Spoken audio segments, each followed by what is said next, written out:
Hi friends, నా పేరు Surendra. Welcome back to my channel. ఎప్పుడూ లేని సీజన్ 9లో ఎందుకు ఇంత partiality Bigg Boss? Yes, family week. Family week అనేది ఒక ఎమోషన్స్తో కూడుకున్న వీక్. ఫ్యామిలీ వీక్లో మనకి మోర్ దాన్ అనాలిసిస్ కంటే ఎమోషన్సే కనిపిస్తాయి. సో అక్కడ ఎవరున్నా చూడండి, అసలు ఆ చిన్న పాప ఎంత బాగుందో. సో విచిత్రం ఏంటంటే ఎవరి దగ్గరికైనా ఈజీగా వెళ్ళిపోతుంది. చిన్నపిల్లలు కొంతమందికి రారు, కొంతమంది దగ్గరికి రారు. ఒక 6-7 నెలలు కానీ టైం లేకపోతే సొంత వాళ్ళనే గుర్తుపట్టరు, ఏడుస్తారు. చాలా జోవియల్‌గా గెలిసిపోయింది ఆ పాప అయితే. సంజన గారు ఆడుకున్నారు, సూపర్. తర్వాత సుమన్ గారి ఫ్యామిలీ వచ్చింది. కొంచెం ఎమోషనల్ అయ్యాడు సుమన్. మన పిల్లలు ఇంకా ఏం చేస్తున్నారు అని అడుగుతాడు, ఫైన్. అంతా బానే ఉంది. ఇక్కడ నేను వాళ్ళ ఫ్యామిలీ ఎమోషన్ ఎవరికైనా ఎమోషనే. ఇక్కడ నేను నేను తప్పు పడుతుంది ఎవరంటే అస్సలు ఫ్యామిలీస్‌ని కాదు, ఎవరిని కాదు, బిగ్ బాస్‌ని, బిగ్ బాస్ టీమ్‌ని. అంటే ఎందుకింత పార్షియాలిటీ? ఇప్పుడు డీమాన్ పవన్ ఇప్పుడు వాళ్ళ మదర్ వచ్చారు. సున్నుండ తెచ్చారు, ఏదో ఐటెమ్ తెచ్చారు. వాళ్ళు చాలా బాగున్నాయి అంటున్నారు. సో లైవ్‌లో అసలు మొత్తం తీశారు. అసలు వచ్చింది, పోయింది కూడా తెలీదు మనకి. ఫైన్. ఒక ప్రోమో అన్న ఇప్పుడు నామినేషన్స్‌లో ఉండేవాళ్ళు కొంత అవసరమైంది. ఇప్పుడు నామినేషన్స్‌లో ఉందెవరు? డీమాన్ పవన్ ఉన్నాడుగా. నీకెంతో కొంత హెల్ప్ అయ్యిద్దిగా. ఆ! సో ఇవన్నీ వేసేది అందుకే కదా! సుమన్‌కి ఓట్ బ్యాంక్ ఉంది బాగా. సుమన్‌ది పోస్ట్ చేసినందుకు నాకేం కుళ్ళు కాదుండయి. మళ్ళా మీరు సుమన్ ఫ్యాన్స్ వచ్చేసి సుమన్ నేను అంటుంది ఏందంటే, అసలు తొక్కబడుతున్నోళ్ళని ఇంకా తొక్కేస్తున్నారు. ఎందుకది? ఈ ఫార్మాట్ ఎందుకో నాకు అర్థం కావటంలా. ఏం చేద్దామని? డీమాన్ పవన్‌కి ఒక ప్రోమో లేదు అట్‌లీస్ట్. అసలు వాళ్ళ మదర్ వచ్చి ఏమేం మాట్లాడారు అని ఈ రోజంతా లైవ్ చూసినోడికి ఒక్క 1 మినిట్ బయట కూడా దొరకదు. టక్కున వెళ్ళిపోయింది అసల. వాళ్ళ మదర్ వచ్చింది మొత్తం తీసేశారు. సో ఇక్కడ నేనేమంటానంటే, ప్రతి విషయంలోనే ఎందుకు ఇంత పార్షియాలిటీ ఎందుకు? మాట్లాడదాం. ఈ వీడియోలో మాట్లాడదాం. దానికంటే ముందు ఒక లైక్ కొట్టి స్టార్ట్ చేయండి. సింపుల్‌గానే చాలా చాలా క్విక్‌గానే ముగిస్తాను వీడియో. ఇక్కడ తనూజ గారికి 1 అవర్ టైం ఇచ్చారబ్బా. మిగిలిన వాళ్ళందరికీ ఒక టాస్క్ పెట్టారు. టాస్క్‌లో as usual task king Emmanuel దంచి కొట్టాడు. ఇమ్మాన్యుల్‌కి 45 మినిట్స్. మళ్ళా 45 మినిట్స్ కూడా ఎంచుకోవటంలా. ఇప్పుడు ఈ గేమ్‌లో సంజన గారికి ఆల్రెడీ ఫ్యామిలీ వీక్ లేదు కాబట్టి, ఏమో కొంత టైం ఒక రూమ్‌లోకి పిలిచామని, మీరు ముగ్గురు మనుషులను చూజ్ చేసుకోండి. ముగ్గురు గాని 3-5 నిమిషాలు ఇస్తే 15 నిమిషాలకి నీకు ఒక ఫ్యామిలీ టైం ఇస్తాను అని. ఎందుకు అలా రుణగ్రస్తురాలని చేయటం ఆమెని? ఇప్పుడు ఏదో ఒకదానికి ఫేక్ ఎలిమినేషన్ చేస్తారు. ఫేక్ ఎలిమినేషన్ చేసి త్యాగాలు చేసినట్టు చేస్తారు. వాళ్ళు చేసిన ఈ కాఫీ పొల్లు చిన్న చిన్న త్యాగాలు చేస్తే ఏమాత్రం కెప్టెనే త్యాగం చేస్తాయి. వేరే వాళ్ళు హెయిర్ కట్ చేస్తే ఏమో శారీసే త్యాగం చేస్తాయి వారం పాటు. ఏమో త్యాగాలు కనపడవు. సో అట్లా అందరి చేతుల్లోంచి గేమ్‌ని అసలు కిల్ చేసేసారు. ఇప్పటికీ ఫ్యామిలీ వీక్‌కి మామూలుగా ఇవ్వు. ఇప్పుడు నువ్వు సంజన అందరికి ఇస్తున్నావమ్మా, నీదేంది? జస్ట్ అసలు అలా ఎందుకు చేస్తామని ఇచ్చేసేయి. కొంచెం ట్విస్ట్ లాగా పెట్టిన. ఇప్పుడేంటి మళ్ళా కొత్త నాటకం. చూడు, నీ ఫ్యామిలీ వీక్ కోసం మేము సాక్రిఫైస్ చేశాము అని మళ్ళా రేపు ఆమెని ప్రతిసారి ఆమెని ఈ పాయింట్ ఎత్తాలా. ఏందిరా స్వామి ఇది? ఎందుకు అంటే దీనివల్ల నీకేంటి ఆనందం? ఎందుకు ఆ శాడిజం? అంటే బీబీ టీం పొందే శాడిజం ఏంది? ఇప్పుడు మిగిలిన వాళ్ళకి 40 అసలు ఆ ప్రాసెస్సే పెద్ద బొక్క. ఇప్పుడు కెప్టెన్ కాబట్టి 1 అవర్ అంటే ఎలా అబ్బా? ఇప్పుడు కెప్టెన్ చాలామంది అయ్యారు. ఇమ్మాన్యుల్ కూడా 2 సార్లు అయ్యాడు.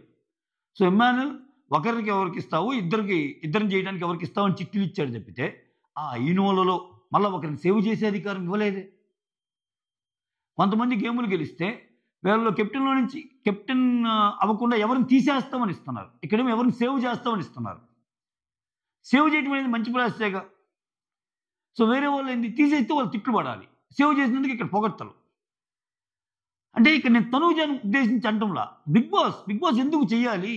ఏమంత స్పెషల్? అక్కడ అందరూ ఒకటే కదా. రాత్రి ప్రోమో వచ్చింది. ఉదయాన్నే మళ్ళా దానికి ఎక్స్టెండెడ్ ప్రోమో వచ్చింది. దాని తర్వాత సుమంద్ వచ్చింది. డెమాండ్ ఎక్కడ? ఈ రోజు ఎంటర్ అయిన ముగ్గురులో డెమాండ్ ఎక్కడా? ప్రోమో ఎక్కడా? ఇంత దారుణమా? అంటే ఉండదా? సరే, ఆయన గేమ్ తీసేయండి అబ్బా. ఆయన గేమ్ ఎలా ఆడాడు అనేది అప్రస్తుతం మనకి.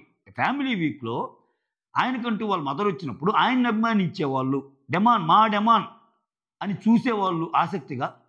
వాళ్ళ అమ్మ వచ్చింది, ఏం మాట్లాడింది, డెమాన్కి ఏం చెప్పింది, ఇవన్నీ చూస్తారు కదా. ఇప్పుడేంటి సింపుల్గా ఎత్తిపారు నూకావు లైవ్లో. మళ్ళా ఎపిసోడ్లో మొత్తం వేస్తామంటే ఎపిసోడ్లో 45 నిమిషాల్లో ముగ్గురు కవర్ చేయాలి. ఇంకేంటి అంటే ఇక్కడ లైవ్లో పోయింది. కంటెంట్, అక్కడ పోయింది. ఆ ఫుటేజ్ అంతా తీసుకొని ఏంది అన్నపూర్ణ స్టూడియోలో పెట్టుకుంటారు మీరు. ఆ ఫుటేజ్ మాకు చూపించడానికే కదబ్బా, ఎందుకంతా? దానికి 40 నిమిషాలు, 20 నిమిషాలు, 15 నిమిషాలు, 10 నిమిషాలు, ఏంది ఇది? అసలు ఎందుకు ఇలా చేస్తున్నారో అర్థం కాల. మీకు ఇంజస్టిస్ అనిపిస్తుందా లేదా? కొంతమంది కెప్టెన్ అయితే ఒకరికి సింగిల్ నామినేషన్, డబుల్ నామినేషన్తో పాటు మళ్ళా సేవ్ చేసే అధికారం. అది చాలదన్నట్టు మళ్ళీ 1 అవర్ బై మిగిలిన వాళ్ళు మనుషులు కదా, మిగిలిన వాళ్ళకు ఉండవా? నామినేషన్స్కి ఒక క్లాక్ పెడతావు 5 నిమిషాలు, ఫ్యామిలీతో వచ్చి మాట్లాడటానికి 5-10 నిమిషాలు ఏంది, 20 నిమిషాలు ఏంది? ఎందుకు? దానికంటే ఫ్యామిలీ వీక్ పెట్టకుండా బయట ఒక అద్దాలు లాంటిది పెట్టేసి అటు నిలబడండి, ఇటు నిలబడండి అంతే, వచ్చి మాట్లాడారు వెళ్ళిపోతే ఇంకా బాగుంటుంది కదా. ఆ ఉండే వాళ్ళకి ఇంకొంచెం నరకంగా స్వామి. ఆ వచ్చే 15 నిమిషాలు ఏం మాట్లాడలేరు. ఏదో ఒక సీన్ క్రియేట్ చేస్తావు. ఇప్పుడు డిమాండ్కి అన్యాయం, సంజన పాపం అనిపిస్తుందా లేదా? వీళ్ళిద్దరినైతే నేను అడ్రస్ చేయాలనిపించింది ఈరోజు. అఫ్ కోర్స్ ఈరోజు డిమాండ్ వాళ్ళ మదర్ వస్తుంది, చూపిస్తారు, ఎపిసోడ్లు చూపిస్తారు. ఉదయం నుంచి సాయంత్రం దాకా అవి ప్రోమోల రూపంలో వచ్చినప్పుడు వాళ్ళ ఫ్యాన్స్ అలర్ట్ అవుతారు కదబ్బా. ఇంకొంచెం ఓటింగ్ పడే ఛాన్స్ ఉంటుంది కదా అట్లీస్ట్. అసలైన వాళ్ళకి ఇంకా మిగిలిన వాళ్ళు రేపు ఎల్లుండి వస్తారు, అది వేరే విషయం. అట్లీస్ట్ ఈరోజు 9 మంది ఒకే రోజు రాలేరు, ముగ్గురు వచ్చారు. ఆ ముగ్గురు వచ్చిన వాళ్ళైనా ముగ్గురికి ఒకే న్యాయం ప్రకటించవచ్చుగా. టైంలో డిఫరెన్స్, ప్రోమోల్లో డిఫరెన్స్. ఒక రకంగా చూస్తే ఫ్యామిలీ వీక్లో లైవ్లో కంటే ప్రోమోనే బెటర్. ఇప్పుడు సుమంది పెద్దగా ఏం కనపడాల, ప్రోమోని హ్యాపీగా ఇంకా చూడగలిగారు. వాళ్ళ వైఫ్తో మాట్లాడటం, వాళ్ళ వైఫ్ యానివర్సరీ సందర్భంగా రావటం, తినటం, తినిపించటం, పిల్లలు ఎలా ఉన్నారంటం. ఓకే, ఎట్లానే తనూజది కూడా ఆ పాప రావటం, వాళ్ళ సిస్టర్ని పరిచయం చేయటం, ఆమెకి హల్దీలాగా చేయటం, ఇవన్నీ. నువ్వు ఏంటి లైవ్లో అది కట్ చేసి ఏంటి నువ్వు సాధించేది? ఎలాగో ఎపిసోడ్ చూస్తారు కదా, ఆ ఎపిసోడు 45-50 నిమిషాలు ముగ్గురి, దానికి మళ్ళీ ముందు వెనక ఆ చర్చలు, freeze, ghost right, take left, take right, run, stop, ఇది ఒక యాక్టివిటీ ఉంది. మళ్ళా అసలు పద్ధతి మార్చుకోవాలబ్బా. అంటే ఇంకా వాళ్ళు గ్రాంటెడ్గా తీసుకున్నారు. మేము ఇంతేరా, చూస్తే చూడండి లేకపోతే లేదు. ఏంట్రా మీ బాధ ఏంటి? మీరేంటి మీ బాధలు ఏంటి? మేము బిగ్ బాస్ షో నడుస్తుంది, నీకు అంత బాధగా ఉందా? చూడకు. నువ్వేంద్ర తెగవాగుతున్నావు, నువ్వేంద్ర తెగవాగుతున్నావు, నీకు అంత బాధగా ఉందా? రివ్యూలు చేయటం ఆపేయి అంటారంతే. ఏం చేయలేరు ఇంకా. ఓకే, సో మీరు చూడటం ఆపలేరు, నేను రివ్యూలు చేయటం ఆపలేను. వాళ్ళు నచ్చినట్టు వాళ్ళు కంటిన్యూ చేయాల్సిందే అంతే, అంతకు మించి ఇంకేం లేదు. అంటే వాళ్ళ తప్పులు ఇప్పుడు బయట ఇంత జరుగుతున్నప్పుడు దానికి అనుగుణంగా రెక్టిఫై చేసుకుందామన్న థాట్ ప్రాసెస్ వాళ్ళు లేదు బీబీ టీంలో. అదేదో ఒక మోనార్క్ లెక్క వెళ్ళిపోతున్నారు. ఎస్ మేము ఇంతే, మీరేమైనా అనుకుంటారా, మేము ఇంతే అన్నట్టు. అంతే, ఏం చేయలేం. That's all. Thank you so much. Signing off, మీ సురేంద్ర. ఇప్పుడు రేపు కొత్త డ్రామా. ఇప్పుడు తలా ఒక 5 నిమిషాలు ఇవ్వాలి ముగ్గురులో. ఇది ఒక పాయింట్ రావాలి. అసలు మేమే కానీ 5 నిమిషాలు లేకపోతే నువ్వు ఫ్యామిలీని చూసేదానివా సంజన అని అనాలి.